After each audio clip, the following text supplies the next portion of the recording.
خواتین و حضرات السلام علیکم۔ وائس آف ساؤتھ ایشیا کے لندن اسٹوڈیو سے ٹیبل ٹاک ود مقیم احمد میں آپ سب کو خوش آمدید۔ ناظرین کرام، آج کے پروگرام میں پاکستان کی مجموعی صورتحال اور سندھ کی عمومی صورتحال پر گفتگو کریں گے۔ ہمارے ساتھ تشریف فرما ہیں سندھ اسمبلی میں پہلی خاتون اپوزیشن رہنما محترمہ رانا انصار صاحبہ۔ آپ کا تعلق MQM پاکستان سے ہے۔ آپ کی تشریف آوری کا بہت شکریہ۔ رانا صاحبہ، سب سے پہلے تو میں آپ کو مبارکباد پیش کروں گا کہ آپ نے ایک اعزاز اپنے نام کیا کہ سندھ اسمبلی کی پہلی اپوزیشن لیڈر منتخب ہوئیں۔ یہ اعزاز حاصل کرنے کے بعد رسپانس کیسا ملا پارٹی سے، عزیز و اقارب سے، جاننے والوں سے، میڈیا سے؟ جی سب سے پہلے تو آپ کا بہت شکریہ، اور کہ آج آپ نے مجھے اتنی عزت افزائی کا موقع دیا۔ اور قائد حزب اختلاف جو ہے وہ سندھ میں کبھی کوئی خاتون ہی نہیں آئی تھی۔ پاکستان میں تو پہلی مرتبہ ایک اپوزیشن لیڈر بنی ہے، لیکن یہ دوسرے نمبر پر پاکستان میں اس کا اعزاز حاصل ہوا، اور وہ بھی سمجھیں کہ روایت شکن کہ ایک ایسی اسمبلی جس کے اندر ایک مڈل کلاس طبقے کی خاتون کو جو ہے حزب اختلاف مقرر کر کے جتنی بھی اپوزیشن جماعتیں ہیں انہوں نے مجھے منتخب کیا، اور منتخب کرنے کے بعد جب مجھے کرسی سونپی گئی، اب یقین کہ میں نے وہاں بیٹھ کر کھڑے ہو کر یہ سوچ رہی تھی کہ یہ معجزہ ہے یا وہ صبر کا وہ امتحان میں نے پاس کیا ہے جو مجھے فرد تک پہنچنے کے لیے کم از کم بہت عرصہ لگا، اور لگنے کے لیے میں نے کبھی سوچا ہی نہیں تھا زندگی میں کہ مجھے یہ مرتبہ ملے گا اور یہ میں جو ہوں اس مقام تک پہنچ سکوں گی۔ شکر کرتی ہوں اللہ کی پاک ذات سے بھی، اور اپنی پارٹی نے مجھے نامینیٹ کیا، اور مجھے قائد حزب اختلاف کے لیے سندھ اسمبلی کا پہلے مجھے پارلیمانی لیڈر منتخب کیا گیا تھا، اور اب پھر نیکسٹ مجھے یہ دیا گیا اعزاز۔ اس کے اندر اپوزیشن جماعتیں ساری شامل ہیں، اور بہت خوشی ہے کہ ہمارے آپ نے دیکھا ہوگا عوامی گورنر کامران ٹسوری بھائی، وہ بھی تقریباً ہمارے جتنے بھی ایسے وہ عوامی گورنر ہیں کہ وہ میرے ساتھ بھی کھڑے رہے، اور وہ GDA سے سارے معاملات چیزیں، اور تحریک انصاف کے منحرف 9 اراکین نے بھی مجھے ووٹ دیا، اور سندھ کی عوام نے اس جگہ بٹھایا جہاں پر ایک عورت کبھی اس سیٹ پر آنے کے لیے بہت کچھ سوچنا پڑتا ہے۔ اچھا رانا صاحبہ، ایک مسئلہ اور تھا کہ کچھ حلقوں میں یہ کہا جا رہا ہے کہ آپ کی پارٹی میں بھی آپ کی نامینیشن پر اختلافات تھے، کیونکہ کچھ اور سینئر لیڈرز جو ہیں وہ بھی اس سیٹ پر نظر جمائے ہوئے تھے۔ کیا ایسی ہی صورتحال تھی؟ نہیں، دیکھیں، پارٹی جو ہے پارٹی نامینیٹ کرتی ہے۔ آپ نے دیکھا ہوگا جب الیکشن ہوتے ہیں تو 2 ٹکٹس جاری کرتے ہیں، ایک آپ کا جو ٹکٹ وہ دے رہا ہوتا ہے، خدا نخواستہ اس کے ساتھ کوئی جب آپ کے ریٹرنز ہو رہے ہوں، چیزیں ہو رہی ہوتی ہیں آپ کی الیکشن کمیشن میں، تو ہمیشہ یہ طریقہ کار ہے کہ آپ کو 2 کو نامینیشن دی جاتی ہے کہ اگر کسی کا کوئی چیز اس طرح سے نکل آئے تو پارٹی میں تو اختلاف نہیں، میں نے تو نہیں دیکھا، اور سب کی رائے سے، متفقہ رائے سے ہی مجھے پارٹی نے ٹکٹ دیا تھا۔ اچھا، اپوزیشن کے پاس مطلوبہ نمبرز تو تھے نہیں، اور PTI کا یہ کہنا ہے کہ ہمیں مقابلے سے باہر رکھ کر دیا گیا کہ حلیم عادل شیخ جو ہیں ان پہ مقدمات ہیں، ان کو اسمبلی پہنچنے نہیں دیا گیا۔ یہ کیا وجہ تھی؟ دیکھیں، 3 مہینے گزر گئے، اسمبلی کی سیٹ خالی تھی، ہم تو آج بھی یہ کہتے ہیں کہ جو سیٹ خالی اس پر آتے اور بیٹھتے۔ جب 3 ماہ کا زائد گزر گیا تو اس وقت جب ہم نے اپنی نامینیشن کی ہے وہ جب بھی آ سکتے تھے، کوئی اختلاف نہیں کہ آپ کی سیٹ تھی، مطلب سیٹ کسی کی ہوتی نہیں ہے کرسیاں، لیکن چونکہ نامینیشن حزب اختلاف ان کی تھی تو وہ آتے اور وہ سیٹ پر اپنا مقدمہ لڑتے۔ لیکن آپ نے دیکھا ہوگا 9 مئی کے بعد حالات جو ہے وہ بالکل چینج ہو گئے اور وہ منظر عام پر نہیں تھے۔ تو ہماری چونکہ اکثریت پارٹی کی MQM پاکستان کے ووٹ جو ممبرز کی تعداد تھی وہ زیادہ تھی بنسبت دوسرے کے لوگوں کے، PTI کے جانے کے بعد، PTI کی تعداد کے بعد پھر ہم نے بھی سوچا کہ 3 ماہ کا وقت گزر گیا ہے اور اس سیٹ کے لیے ہمیں بھی اپنی ریکوزیشن جو ہے جمع کرانی چاہیے۔ تو اس کے لیے کہ ہم نے GDA سے رابطہ کیا، دیگر اپوزیشن جماعتوں سے رابطہ کیا، سب کی رائے، پیر وغیرہ صاحب کی رائے، ہمارے ساتھ PTI کے 9 منحرف ارکان جو پی ٹی آئی سے تعلق رکھتے تھے انہوں نے مجھے ووٹ دیا،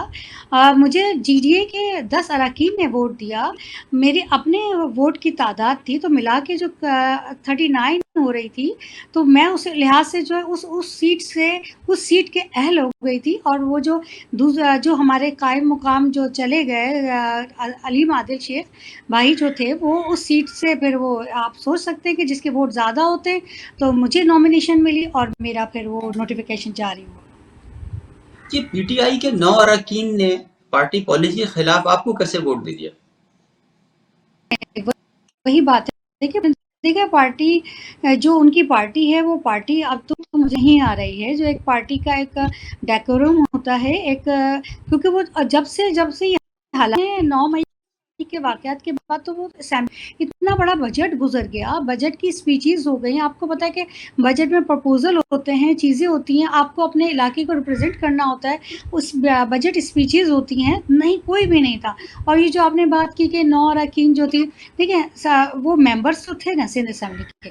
وہ سندھ اسمبلی کے ممبر ابھی بھی ہیں، اور وہ انہوں نے مناسب سمجھا ہوگا کہ کیونکہ ان کا اپوزیشن لیڈر نہیں آ رہا اور مجھے انہوں نے ووٹ کیا، تو یہ میرے لیے ایک بڑا آنر ہے کہ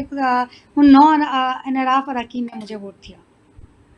اچھا، یہ جو 2-2.5 ہفتے رہ گئے اسمبلی کی مدت میں، اب اتنے تھوڑے عرصے کے لیے یہ بھی ایک عالمی ریکارڈ ہی ہو جائے گا کہ مطلب آپ وہ آئے بھی اور وہ گئے بھی والی سچویشن ہو جائے گی۔ ہاں بالکل، آپ نے کہا کہ وہ آئے بھی اور گئے بھی، وہ آ گئے اور جاتے کب ہیں اور کام کیا کرتے ہیں، تو میں سمجھتی ہوں کہ یہ میرا بہت وقت کم ہے اور میرے ساتھ مقابلہ بڑا سخت ہے، لیکن چونکہ میں پورے سندھ کی ترجمانی کروں گی اور وہاں کے لوگوں کی جتنی بھی محرومیاں ہیں ان کو ہمارے لیے تو ہم ان کو پورا کرنے کی پوری کوشش کروں گی، مقدمہ لڑوں گی سندھ کی عوام کا، لیکن وقت کم کے ساتھ ساتھ یہ بھی ہے کہ ایک دن بھی انسان کو ملتا ہے نا، اس میں بہت کچھ ہے وہ اچیو کر جاتا ہے، اگر اس کو اپنی چیزوں کو، اپنی لیجسلیشن کو، اپنے جتنی بھی قانون سازی ادارے ہیں ان کے بیٹھ کر مقابلہ، ٹھیک ہے کہ وقت کم، مقابلہ سخت، لیکن مجھے آگے بڑھنا ہے اور اپنے سندھ کے لیے کام کرنا ہے۔ یہاں وقت ہوا ایک بریک کا، بریک کے بعد سوالات کا سلسلہ آگے بڑھائیں گے۔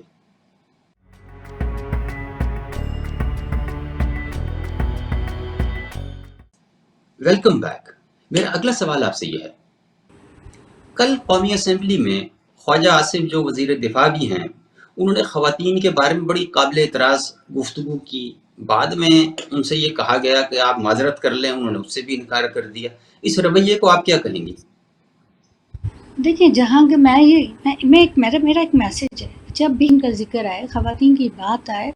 تو خود بخود ایک احترام کا رشتہ قائم ہو جاتا ہے، کسی بھی خواتین، کوئی بھی خاتون ہو، کوئی بھی آپ کے گھر کی ہو، باہر کی ہو، خاتون ہوتی ہے، اپنے رویے میں ہمیں سامنے والی کا پھر ہم میں اور سامنے والے میں کیا فرق رہے، ہمیں سامنے والا گالی دے رہا ہے اور ہم بھی اپنا جواب گالی سے دیں گے تو پھر کیا فرق رہ جاتا ہے، تو خواتین کی عزت کرنا تو ہم سب کا بڑا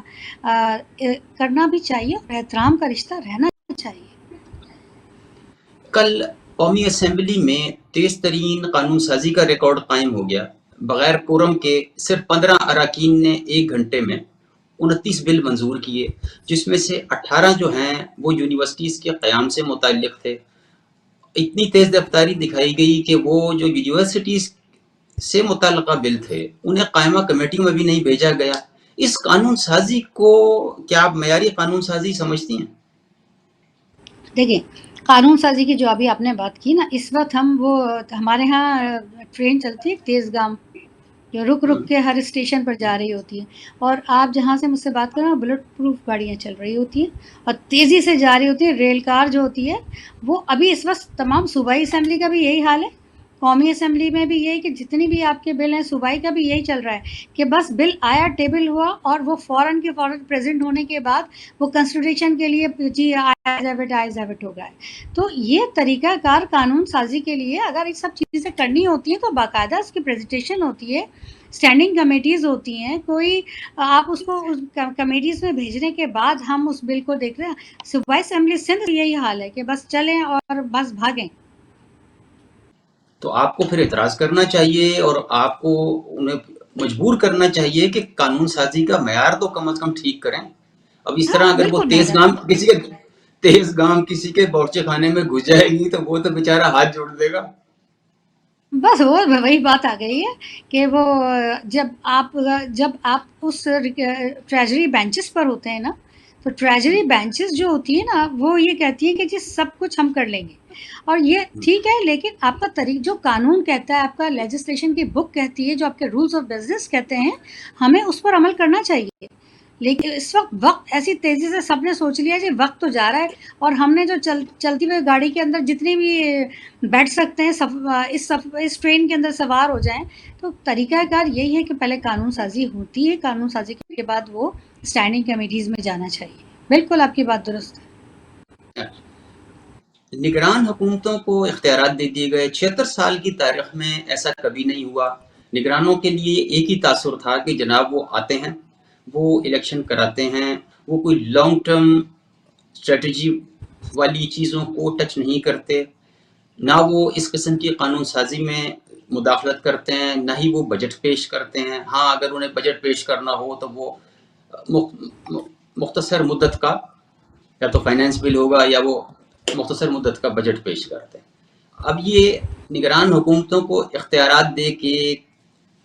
کیا حاصل ہو جائے گا؟ دیکھیں آپ کی بات جو ہے بالکل پہلی دفعہ یہ سبھی قانون سازی کے تحت یہ جو بل جو ہے یہ پاس ہوا ہے، اور یہی ہے کہ نگراں حکومتوں کو اختیارات جو ہے دیے جا رہے ہیں، اور بلکہ اب جب قانون بن جاتے ہیں تو دے دیے. امپلیمنٹیشن کا وقت تو اب بالکل قریب ہے، اور اسمبلی کی مدتیں بھی اب بالکل جانے کے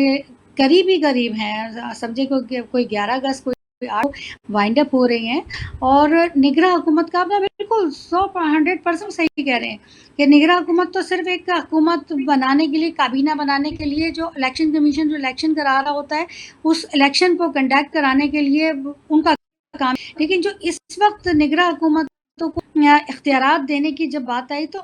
میں سمجھتی ہوں شاید وہ نگراں حکومتوں کو کچھ حد تک ڈیلیگیٹ کرنا چاہتے ہیں کہ وہ بھی کچھ اپنا. میں نے دیکھا ہے کہ جو وزیر اعلیٰ کیبنٹ ہے، اور وہی بات ہے کہ 2-3 چیزیں تو اس میں ہوتی ہے، کیبنٹ پوری ہو رہی ہوتی ہے، لیکن جتنی بھی نئی آنے والی حکومت ہے صرف اس کی تیاری ہوتی ہے. لیکن اس وقت جو حکومت نے بل پیش کیا اور وہ بل میں امینڈمنٹ لے کر آئے ہیں، یہ پہلی دفعہ اس طرح کی ہو، تو شاید وہ چاہ رہے ہوں کہ نگراں حکومت کو بھی ان کو جو ہے ان تک پہنچ جائیں. اور اب دیکھیں کہ آگے نگراں حکومت کا جو طریقہ کار ہے، الیکشن کمیشن کب تک اس کو اناؤنس کرتا ہے اور کب تک اس الیکشن کنڈکٹ کرانے کی بات کرتا ہے. ساری چیزیں جو الیکشن کمیشن کی کورٹ میں جا رہی ہیں کہ وہ کب اس چیزوں کو وہ کرتا ہے. نگران حکومتوں کو تو حلالہ سیٹ اپ کہا جاتا ہے اسٹریٹ لینگویج میں، لیکن یہاں پہ وہ ان کو بھی وہ اختیارات دے کے جا رہے ہیں کہ کل کو کوئی لمبی چوڑی انہوں نے ایم او یو سائن کر دیے یا کسی عالمی طاقت کے ساتھ کوئی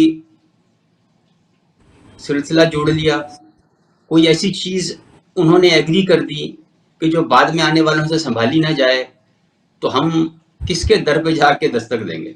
رولز آف بزنس جب تک نہیں بنے گا، قانون تو بالکل ایک قانون ایک پیپر کی شکل اختیار کر کے ٹیبل پر ہے، اور اس کے بعد اس کا مرحلہ آ جاتا ہے کا. تو ابھی دیکھیں رولز آف بزنس کب بنتے ہیں، کیا ہوتا ہے، اور یہ لا پاس کرنے کے بعد اب کون جا کے جو ہے نا رولز آف بزنس اس کی کتنی تیزی سے لا ڈپارٹمنٹ اس پر امپلیمنٹ کرتا ہے. دیکھیں ابھی دیکھتے ہیں کہ آگے کیا ہوتا ہے. جی اچھا، خواجہ آصف صاحب کا بیان ہے کہ جی 5 کوئی سیاسی شخصیات کے نام ان پر غور ہو رہا ہے. اب یہ فرمائیے کہ کیا ایم کیو ایم نے بھی کوئی نگران وزیر اعظم کے لیے اور سندھ کے نگران وزیر اعلیٰ کے لیے نام پیش کیے؟ تو جو قومی سطح پر جو ہے وہ ابھی تک تو کوئی مشاورت کا، ہماری 3 رکنی کمیٹی تو وہاں بنا دی گئی ہے، لیکن ابھی تک مشاورت کا عمل کوئی شروع نہیں ہوا. ہاں صوبائی سطح پر جو ہے ایک پارٹی کی طرف سے کچھ ایک نام سجسٹ ہوا ہے، لیکن ابھی سب اس پر چیزیں ہوں گی. شعیب صدیقی بھائی کا نام دیا گیا ہے، لیکن ابھی دیکھیں آگے تو سب وہ آپ دیکھ رہے ہوں گے کہ ہر کوئی ایک نام کی ہے، لیکن ابھی مشاورت اب شروع ہوگا تو پھر پتہ چلے گا کہ کہاں کی چیزیں. باقاعدہ اس کے اوپر ابھی نگراں سیٹ اپ کی تو یہ مدت جب ہی ہو رہی ہوتی ہے کہ جب یہ اب اس وقت جو حکومت کا سیٹ اپ ہے وہ وائنڈ اپ ہو اور نیا سیٹ اپ لانے کے فوری طور پر ناموں کا سلسلے شروع ہوں گے۔ اچھا، ویسے ایک اعزاز ایم کیو ایم اپنے نام کر سکتی تھی، اور ابھی بھی چانس ہے کہ کسی خاتون کو نگران وزیر اعلیٰ کے لیے نامزد کر دیں، یہ بھی 76 سال کی تاریخ میں نہیں ہوا۔ دیکھیں آپ دیکھیں ایم کیو ایم نے تو بڑے کام کیے نا، وہ نمبر 1 کے آپ نے دیکھا ہوگا ڈپٹی میئر نسرین جلیل ہوا کرتی تھی کی، اور وہ بھی بہت بڑا آنر ہے کہ کوئی خاتون جو ہے وہ ڈپٹی میئر نہیں بنی۔ اور پھر سیکنڈ یہ کہ کبھی میں نے نہیں دیکھا کہ پارلیمانی امور چلانے کے لیے پارلیمانی لیڈر، وہ بھی سندھ اسمبلی میں، کوئی خاتون کو نامینیٹ کرنا، تو یہ بھی صحرا جو ہے وہ ایم کیو ایم کو ہی جاتا ہے کہ اس نے مجھے پہلے پارلیمانی لیڈر منتخب کیا تھا، اور میں سندھ اسمبلی میں پارلیمانی جب لیڈر کی اپنی کئی چیزیں سیاست میں لے کر آنے کے لیے بڑے مراحل طے کرنے پڑتے ہیں، اور اب انشاءاللہ وزیر اعظم کا بھی نام دے سکتے ہیں۔ اچھا، ایم کیو ایم کا موقف ہے کہ جی گزشتہ انتخابات میں کراچی کا مینڈیٹ پی ٹی آئی کی جھولی میں ڈال دیا گیا تھا، کیا آپ یہ سمجھتے ہیں کہ آئندہ انتخابات میں یہ مینڈیٹ آپ واپس لینے کے قابل ہوں گے؟ دیکھیں بات دراصل یہ بالکل مکیم بھائی آپ نے کہا قابل، ہم پہلے بھی قابل تھے۔ مسئلہ کیا تھا کہ وہ 2018 میں جو تھی نا پلیٹ ساری سیٹیں دے دی گئی بھائی، کراچی کے لیے جو جتنی بھی ہماری سیٹیں تھیں ایم کیو ایم کی ساری سیٹیں تھیں کر 2018 میں دے دی گئیں، وہ ہم سیٹیں تھیں، اور آپ دیکھ لیں، آپ دیکھیں کہ وہ سیٹیں کس طرح سے خالی ہوئی اور آج تک وہ خالی ہو گئی ہیں، اور انشاءاللہ بھی 2023 کا الیکشن بالکل قریب ہے اور ہم اپنی سیٹیں واپس لیں گے بالکل لیں اگر گے۔ دیکھیے، اگر تو انتخاب ایسے ہی ہوا جیسے بیرسٹر مرتضی وہاب کا ہوا، تو پھر اس کا نتیجہ قبول کریں گے آپ؟ دیکھیں اس میں تو ہم نے بائیکاٹ کیا تھا، اور وہ آپ کو پتہ ہے بائیکاٹ کیوں کیا تھا؟ وہ اس لیے کیا تھا کہ آپ نے ایک یونین کونسل کی جو ہے وہ آبادی شو کر رہے ہیں 10,000 کی، جو دوسری کونسل جس میں اکثریت جو تھی وہ ہماری تھی، اس کو آپ نے کر دیا 50,000۔ تو مقدمہ یہی تھا کہ ہماری یونین کونسل بائیفیکیشن جو آپ کر رہے ہیں وہ ایک تعداد سب کی ایکول ہونی چاہیے جو آباد ہوتی ہے۔ تو ہم نے تو ڈی لمیٹیشن کا جو اٹھائے ہوا تھا، مقدمہ لڑ رہے تھے، اور آپ نے دیکھا ہوگا کہ وہ ہم اپنی ڈی لمیٹیشن کی جو ہے یونین کونسل کا کرنے میں کامیاب ہو گئے، اس کو ہم نے اس کا نوٹیفیکیشن بھی جاری ہو گیا۔ تو یہ پھر یہ کس طرح کا ہوگا جب آپ کی اکثریت آپ کے ساتھ نہیں ہوگی، تو پھر تو یہ تو آپ سمجھیں کہ نہ ہونے کی چیزیں برابر ہوتی ہیں۔ آپ نے مردم شماری کا ذکر کیا، ایک بات اور گردش میں ہے کہ نگران حکومتوں کو طولت بخشنے کے لیے مردم شماری کو بنیاد بنا کر ایم کیو ایم کو استعمال کیا جائے گا۔ آپ یہ کلیریفائی کیجئے کہ کیا ایسی ہی صورتحال ہے؟ نہیں دیکھیں، ایم کیو ایم تو کب سے آپ اپنا مردم شماری کے لیے وہ مقدمہ اس کا جو سب سے پہلے جو پی ڈی ایم سے الگ تھا تاکہ نمبر 1 پر کے ہماری جو ہے مردم شماری صحیح کی جائے، ہمیں تعداد جو ہے ہمیں صحیح گنا جائے۔ ہاں، کراچی کی مثال لے لیجئے، 3 کروڑ کی آبادی ہے، آپ اسے 1.5 کروڑ کو دکھا رہے ہیں، 1.5 کروڑ کدھر چلے گئے؟ تو جو تھی وہ یہی تھی کہ مردم شماری میں سب جائے، چاہے وہ کوئی بھی زبان بولنا والا ہو۔ تو اس کے لیے یہ ہوتا ہے کہ آج دوبارہ سے 52 لاکھ کے قریب جو ہے، جب خالد مقبول بھائی اور ہمارے سینئرز قیادت وزیر اعظم سے ملی اور اس سے کہا کہ یہ مردم شماری کے جو ہے اس کو دوبارہ سے آپ اس کو وہ کریں، تو 1 ہفتے کا وقت بڑھائیے، تو انہوں نے 1 ہفتے کا وقت جب بڑھایا گیا تو آپ یہ دیکھیں کہ اس میں سے 52 لاکھ کے قریب جو ہے وہ کس طرح سے جو ہے اس میں تعداد جو ہے وہ بڑھ گئی۔ دوسری بات جو آپ نے کی کہ ہم یہ چاہ رہے ہیں کہ اس کو جائے سیٹ اپ کو، حکومت کو، تو دیکھیں پہلی شرط یہی تھی کہ ڈی لمیٹیشن صحیح ہوگی، ڈی لمیٹیشن کے بعد ہماری تھی مردم شماری۔ جب آپ اس کا نوٹیفیکیشن جاری کریں گے تو حکومت اس کو فوری طور پر اس پہ امپلیمنٹیشن کرائے گی، تو ہم آزاد اور شفاف الیکشن کی جانب رواں دواں ہوں گے۔ لیکن کہ آپ تو آدھی اور